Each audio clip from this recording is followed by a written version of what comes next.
baane imimaan harcaasa quba kiyya ufirraa nan baasa adda baane imimaan harcaasa.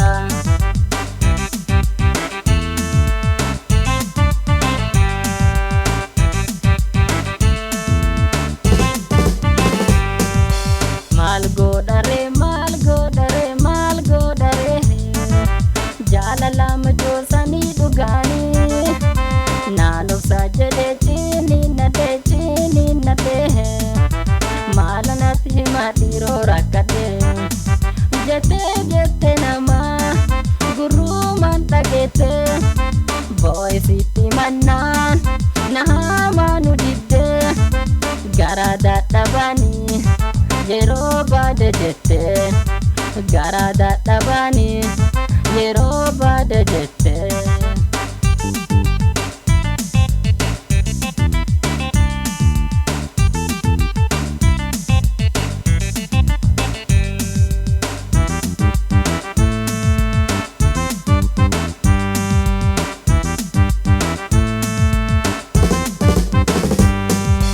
Osoo taasa deemtuu ijji koos ilaalte boo'ee imiimaanii maalumaan sosobaan callisu kiyyaa garaanii si arginaanii.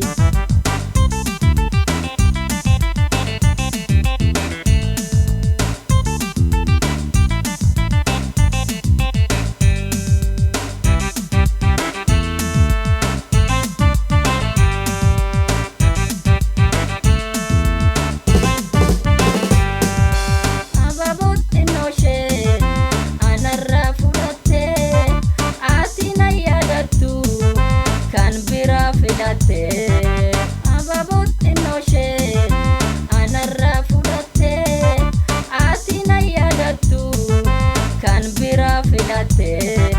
Maal godhare imiimaan Jalala ufirraa harcaase wanta garaa kiyyaa kan sitti odeesse na hubachuu didee maaloo yaa jarana maala natti himaa warri akkana.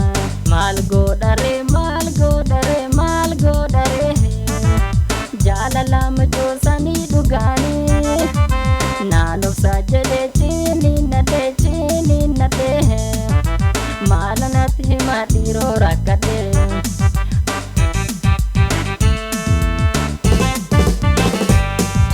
Siikaata nafdee onneen koo dhufaa naaf fakkaatee si jaalachuun kiyyaa kabir waan biraa fakkaatee osoo si jaladhu mucootoo hiriyyaan nu kaatee osoo si jaladhu mucootoo hiriyyaan nu kaatee.